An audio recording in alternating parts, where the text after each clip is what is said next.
Assalamualaikum warahmatullahi wabarakatuh dan selamat petang lah. Okey, kita teruskan bongkar latih tubi dengan modul kerja A. Pada kali ini kita dah sampai kepada bab 2. Tengok bab 2 ni. Kalau kita tengok bab 2 ini, bab ni agak banyak yang boleh kita tanya Bab 2 ni dia daripada tokoh Gerakan Islah, Akhbar Persatuan dan Kesatuan Melayu Muda. Baik, kita tengok dulu analisis bila kita nak belajar ni, kita kena tahu dulu analisis bila kita tahu analisis, kita syok sikit lah. Sebab apa? Analisis ini memudahkan kita mengetahui tajuk-tajuk yang perlu dan kita rasa penting pada tahun ini. Kalau kita tengok dalam modul Kejora ini, salah satunya ialah persatuan. Okey. Kalau kita tengok dalam percubaan tahun lepas pun, tajuk ini merupakan tajuk yang banyak disoal dalam pengujian negeri-negeri lah. Okey, kalau kita tengok tajuk persatuan ni, dia kali terakhir disoal dalam SPM, tidak pernah disoal. Dia disoal dalam SPM ulangan. Baik, kalau kita tengok dalam SPM ulangan, di sini kita nampak apa yang ditanya. Dia tanya nama persatuan. Mungkin dia bagi dalam bentuk gambar. Cikgu tak boleh nak tunjuk lah. Kalau dalam contoh soalan percubaan tu ada. Yang kedua ialah tujuan. Tujuan ditubuhkan. Dan kita tengok yang ketiga ni ialah kejayaan persatuan tersebut. Okey. Kalau kita tengok, ini ialah soalan SPM ulangan yang disoal itu SPM ulangan 2015. Kesatuan Melayu Muda, kalau kita tengok, sebab soalan kita ni dia ada dua ada Persatuan Melayu dan bawah itu dia ada Kesatuan Melayu Muda, soalan C. Baik, kita cuba tengok Kesatuan Melayu Muda nombor 2 ni Kesatuan Melayu Muda. Okey. Kalau kita tengok Persatuan Melayu Muda ni, Persatuan Melayu Kesatuan Melayu Muda juga tidak pernah disoal. Ini tidak pernah disoal. Dalam buku teks sedikit saja satu muka surat, iaitu Ibrahim Haji Yaakob. Berbezalah kalau dengan akhbar. Kalau akhbar, dia pernah disoal dalam SPM lah. Majalah langsung tak ada Kalau SPM nombor 3 ni akhbar. Akhbar dia pernah disoal dalam tahun 2015. Majalah majalah juga sama, tidak pernah disoal. Jadi kita berbalik kepada soalan kita ni lah Dia tanya di sini dalam soalan ini, dia tanya tentang Persatuan Melayu. Nyatakan tuntutan yang dibuat oleh Persatuan Melayu. Apa tu tuntutan Persatuan Melayu? Baik. Cikgu letak di sini dengan pen merah lah Baik, kita tengok pada stimulus. Ini ialah stimulus. Bacalah wajib baca. baca. Okey. Kalau kita nampak di sini tuntutan mereka ini, mereka pernah buat rayuan, nampak tu ya, kepada pihak kerajaan. Apa lagi kita nampak? Mendesak, membidas kerajaan. Pada waktu itu kita nampak kita nampak kegiatan-kegiatan Persatuan Melayu Selangor. Dan mereka ini dah tentulah dicop sebagai cap komunis ataupun dicap kaum muda, sebab dia kaum yang suka menentang kerajaan. Kan pada waktu itu dipanggil sebagai golongan yang berhaluan kiri. Baik, apa tuntutan Persatuan Melayu? Yang ini dia rangkum semua. Dia tak sebut pun persatuan apa. Jadi sudah tentu kita di sini, kalau boleh kita kaitkan dengan perkataan Melayu markah 3. Key dia, key adalah Melayu. Okey, kenapa cikgu kata Melayu?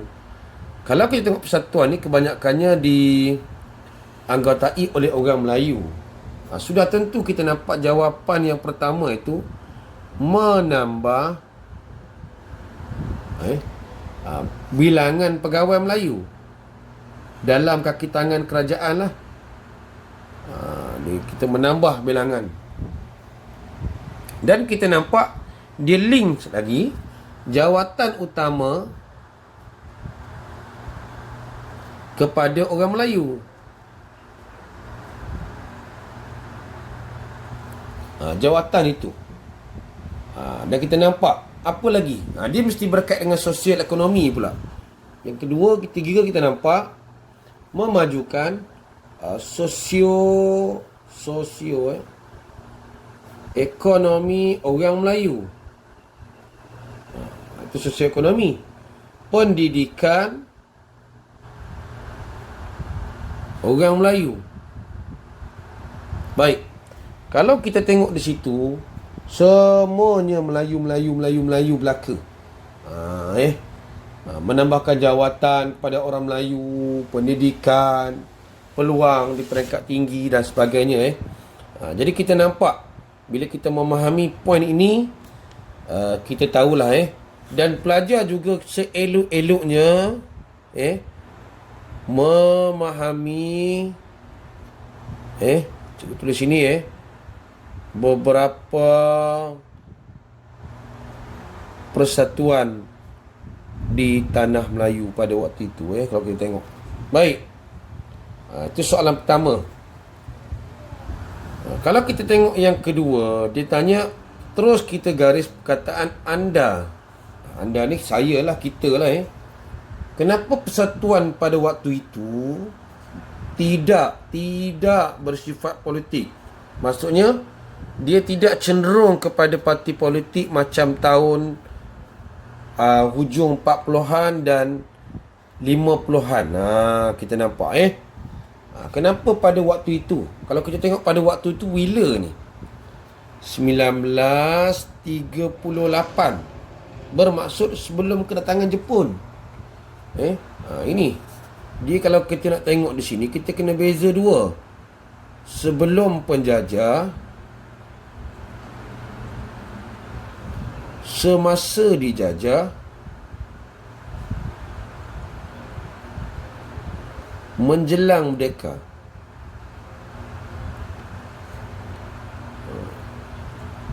Okey.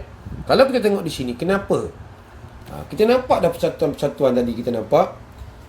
Persatuan ini dia pada pendapat saya, pada pendapat saya, okey, pada pendapat saya, anda lah ia lebih bersifat kaum. Pada waktu itu dia semua nak jaga kaum sendiri. Ia lebih menjaga kaum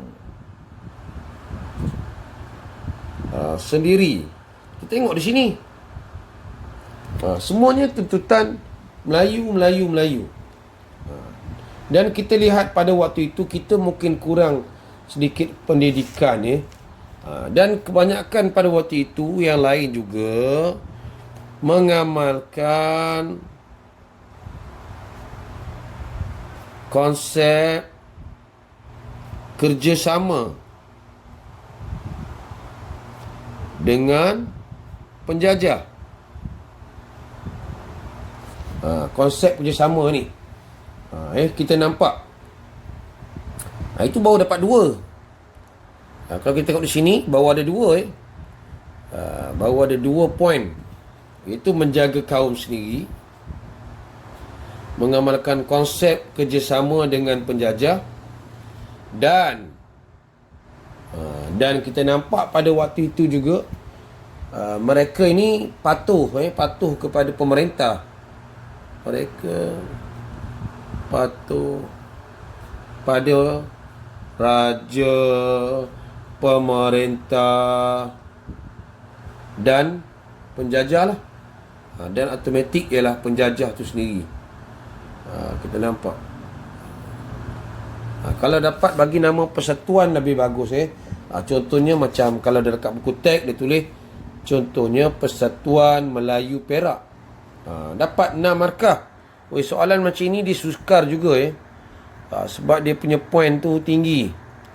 Yang terakhir ni kebat ni. Oleh kerana tujuan tersebut begitu sederhana, menyebab munculnya golongan radikal. Okey.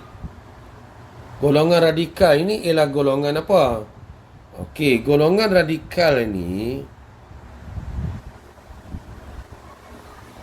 pada pandangan British, golongan yang menentang penjajah. Orang kiri lah. Kiri, tangan kiri. Baik. Jadi kita nampak, berjayakah Kesatuan Melayu Muda? Berjaya atau tidak? Pelajar kena tulis berjaya atau tidak. Mencapai hasrat. Kita nampak kalau kita tengok tu telah bertindak Kesatuan lebih lagi Kesatuan Melayu Muda menuntut kemerdekaan. Kalau kita tengok di situ baik. Kalau kita mudahkan soalan ini, tiga-tiganya fakta, tak ada kebat. Dia mesti ada pendirian. Ada pendirian, ada markah. Tak ada pendirian, tak ada markah. Kalau kita tengok dalam buku teks, dalam muka surat akhir tu, dia mesti berjaya. Jadi kita, buktinya ialah bukti tu buktinya ialah apakah bukti kejayaan. Kita tengok Kesatuan Melayu Muda ni, dia berbaik-baik dengan Jepun jadi kita nampak yang pertama itu kerja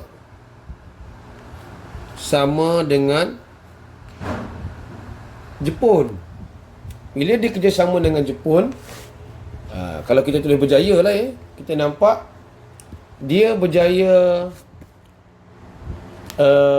menyediakan tentera-tentera bagi Jepun menentang British lah. Kita nampak sini, menyediakan tentera ataupun rakyat menentang British. Jadi kita nampak di sini ada keuntungan pada mereka, dapat bantuan senjata, dapat bantuan latihan. Itu semua markah itu latihan gerila. Jadi kita nampak banyak lagi. Juga dapat jawatan-jawatan utama Itu kalau kita katakan berjaya. Katakan kita tak nak tulis berjaya, boleh juga.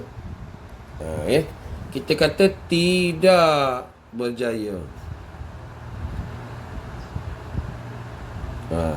Jadi kita kena buktikanlah dia tidak berjaya. Kalau kita tengok kesihatan Melayu muda ni gagal kenapa? Gagal. Dia nak tubuhkan Indonesia Raya. Gagal gagal menubuhkan Indonesia